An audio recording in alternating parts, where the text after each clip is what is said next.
अस्सलाम वालेकुम नाज़रीन। आप देख रहे हैं इद्रीस सलमान वीलॉग और मैं हूँ इद्रीस सलमान। कबल इसके कि मैं आज के वीलॉग का आगाज़ करूँ तो आपने अभी तक अगर इद्रीस सलमान वीलॉग को सब्सक्राइब नहीं किया तो अगर आप चाहते हैं तो सब्सक्राइब कर लें और अगर आपको बेल आइकन को भी प्रेस करें ताकि आपको फिर नए वीलॉग्स का नोटिफिकेशन मिलता रहे। अगर आपको ये कंटेंट पसंद है तो फिर लाइक भी करें और अपने दूसरे अहबाब से शेयर भी करें। और इसके साथ साथ इस पे आप कोई तबसरा करना चाहते हैं या कोई अपना फीडबैक देना चाहते हैं तो कमेंट सेक्शन में फीडबैक भी ज़रूर दें। शुरू करते हैं आज का वीलॉग। और आज का वीलॉग बुनियादी तौर पे पाकिस्तान में छाए इस सियासी मंजरनामे के हवाले से है। आज से तकरीबन महीना पहले इस मौजू पे मैंने कुछ बात की थी। मेरा क्योंकि पिछले काफ़ी दिनों से फोकस जो है वो रशिया और यूक्रेन के हवाले से था। इवन जंग स्टार्ट होने से पहले और फिर जंग होने के बाद मैंने इस पे काफ़ी व्लॉग किए हैं और मेरी अभी भी तवज्जो इसके ऊपर थी क्योंकि ये मामला जो ही इसके बारे में मैं डिग करता जा रहा हूँ तो बहुत सारे जो एविडेंस हैं, बहुत सारी शवाहिद हैं, बहुत सारी ऐसी चीज़ें हैं जो सामने आ रहे हैं जिससे इस कन्फ्लिक्ट के बारे में समझने में बड़ी आसानी हो सकती है। तो वो उसके बारे में तो बहरहाल मैं ये बात आपसे अगली किसी नशिस्त में करूँगा। आज का जो मेरा फ़ोकस जो है वो इस वक़्त जो पाकिस्तान में जो सियासी इस वक़्त मंज़रनामा है, यानी अदम एतमाद इमरान खान साहब के ख़िलाफ़ पेश हो चुकी है। अच्छा, इस मौज़ू पे भी मैंने 3 व्लॉग किए थे। एक व्लॉग 13 फरवरी को किया था जिसका अनुमान था ये रूस यूक्रेन मामला और इमरान खान के खिलाफ अदम एतमाद। तो इसके अलावा एक 20 फरवरी को व्लॉग था क्या कि इमरान खान क्या मास्को जा पाएंगे, क्योंकि उस वक्त भी इस तरह की शोर शराबा बहुत ज़्यादा था कि कहीं जैसे इमरान खान जाएंगे या उन्हीं दौरान तहरीक अदम एतमाद पेश कर दी जाए। और 28 फरवरी को एक व्लॉग मैंने किया था जिसका अनुमान था कि आलमी और पाकिस्तान के सियासी हालात। तो उस पर भी इस हवाले से पोजीशन के हवाले से मैंने बात की थी। अच्छा, इन व्लॉग्स की हद तक मेरा ये तासुर था कि तहरीक अदम एतमाद शायद पोजीशन कह रही है लेकिन शायद ये मामला ना आए। अच्छा, इसी तरह रशिया जो बल्कि 13 फरवरी का जो मेरा व्लॉग था उसमें मैंने रूस, यूक्रेन और पाकिस्तान में सियासत जो अपोजिशन के हवाले से है इसकी अदम एतमाद के हवाले से, तो इस 2 वाक़यात में मैं थोड़ी सी मैंने मुमासलत भी की थी। तो उस व्लॉग में जो मैंने कहा था वो मैं अभी आपको कुछ आने वाले उस पे जाके मैं उसको शेयर करता हूँ दोबारा कि क्लिप पे मैंने उसमें क्या बात की थी। मेरा ये इसमें था कि ये 2 मामले हैं और दोनों ही प्राइम इम्पोर्टेंस के हैं। एक इंटरनेशनल का है, एक नेशनल सियासत का है और कुछ उनमें सिमिलैरिटीज़ थी। तो वो सिमिलैरिटीज़ मैं आपसे अभी कुछ देर में शेयर करता हूँ। अब बहरहाल सूरत-ए-हाल ये है कि मेरा तजिया गलत साबित हुआ। देखिए, अंदाज़े लगाते हैं। रशिया के बारे में मेरा ये ख़्याल था कि रशिया अटैक नहीं करेगा, अगरचे अमेरिका पूरी कोशिश कर रहा था कि वो करे, तो बहरहाल रशिया ने अटैक कर दिया। तो उस पे बहरहाल आपसे बात होती रही है। अब क्या हो रहा है, आने वाले दिनों में मज़ीद उस पे कुछ बात करूँगा क्योंकि इसको अब समझने में बड़ी आसानी है। बहरहाल आखिर अपोजिशन ने वज़ीर-ए-आज़म इमरान खान के खिलाफ अदम एतमाद पेश कर ही दी।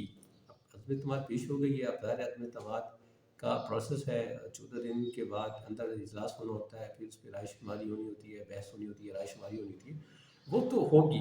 अब मेरा इस वक्त का मौजू ये है कि अदम एतमाद पेश हो गई तो क्या होगा। बज़ाहिर मंजरनामा तो इतना अच्छा नहीं है। मतलब पिछली रात से क्या 2-3 दिनों से जब से एतमाद पेश आई है, खान साहब तो दोबारा से कंटेनर पे चढ़ गए हैं। कुछ लोगों का ख्याल ये है कि भई वो तो कंटेनर से उतरे नहीं थे, लेकिन बीच में कहीं उतर गए थे। अब तो फुल फ्लेज कंटेनर पे आ गए हैं। तो कराची में जो उन्होंने खिताब किया उसमें उन्होंने अपने अज़ाइम मज़ीद वाज़ेह कर दिए। तो अब देखना ये है कि सदमे एतमाद के बाद अगर ये कामयाब होती है या नाकाम होती है तो अब खान साहब के लिए क्या होगा, अपोजिशन के लिए क्या होगा और पाकिस्तान के लिए क्या होगा। इसमें एतमाद की तहरीक पेश हो गई तो फौरी तौर पे फ़ायदा किसका होगा और नुकसान किसका होगा।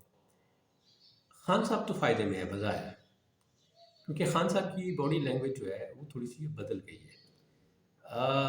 कुछ मुबस्सिरीन ये कहते हैं और मेरी भी शायद यही राय है। میری بھی یقیناً یہی رائے ہے کہ خان صاحب نے عدم اعتماد کو ایکسیپٹ کر لیا ہے.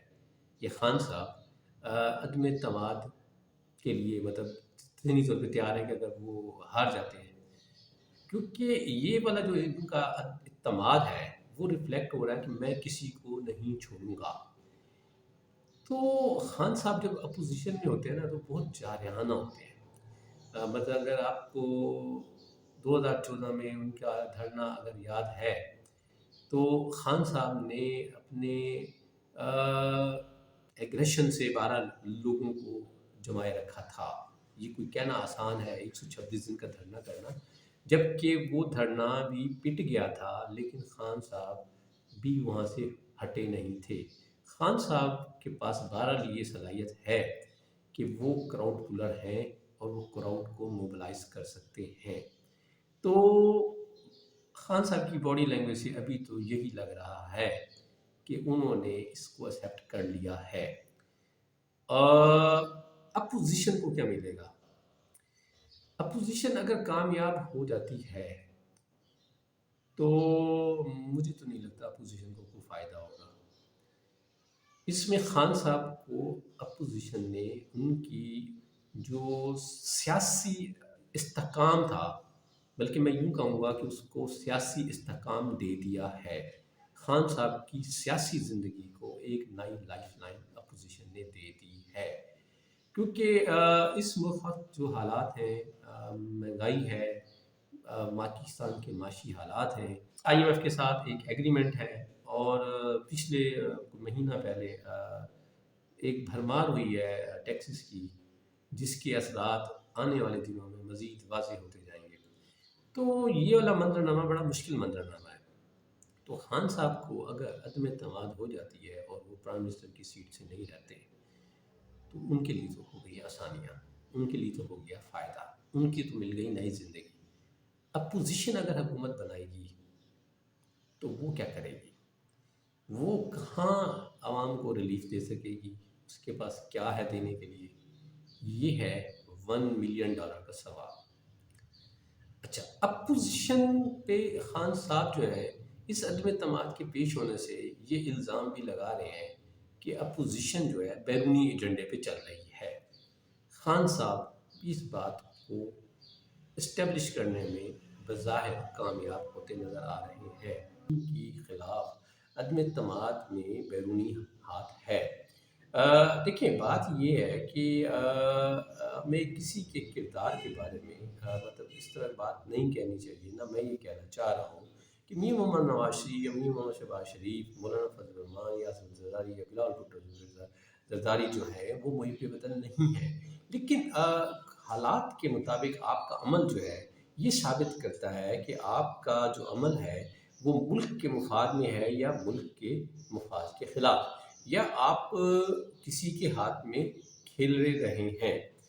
تحریک عدم اعتماد کی بات سرفس پہ تب آئی جب وزیر اعظم عمران خان فروری میں 4 سے 6 تاریخ کے درمیان چائنا کے دورے پر گئے تھے. 5 فروری کو لاہور میں میاں شہباز شریف نے اپنی رہائش میں آصف علی زرداری اور بلال بھٹو زرداری کو مدعو کیا تھا. اس کے بعد سے عدم اعتماد کی بات شروع ہوئی. اس دورانیے میں وزیر عمران خان ماسکو بھی تشریف لے گئے، اور پھر اس کے بعد سے تحریک عدم اعتماد پہ باتیں تواتر سے ہوئیں. پھر جو ہے مطلب پولیٹیکل پارٹیز کے درمیان رابطے بھی ہوئے، تو آخر کار یہ تحریک عدم اعتماد آ گئی.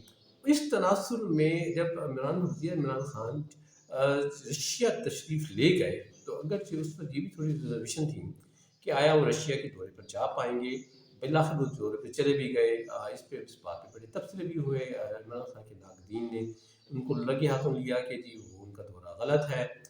دورے پہ بھی چلے گئے، اور اس عرصے میں جب وزیر عمران خان رشیا میں پہنچے تو ولادیمیر پوٹن نے اس سے ایک دن پیشتر جو ہے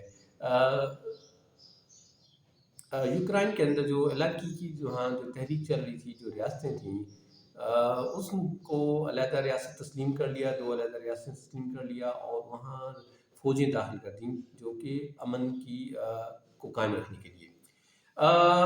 دوسرے دن جب وزیر اعظم عمران خان کی ولادیمیر پوٹن سے ملاقات थी तो उसी दिन रूस ने यूक्रेन पर हमला कर दिया। तो व्लादिमीर पुतिन के साथ जो बज़ाहिर इंडिया मीडिया ने भी शोर मचाया कि इन हालात में जी वो व्लादिमीर पुतिन तो शायद उनको हाँ हैंडशेक कर लेंगे।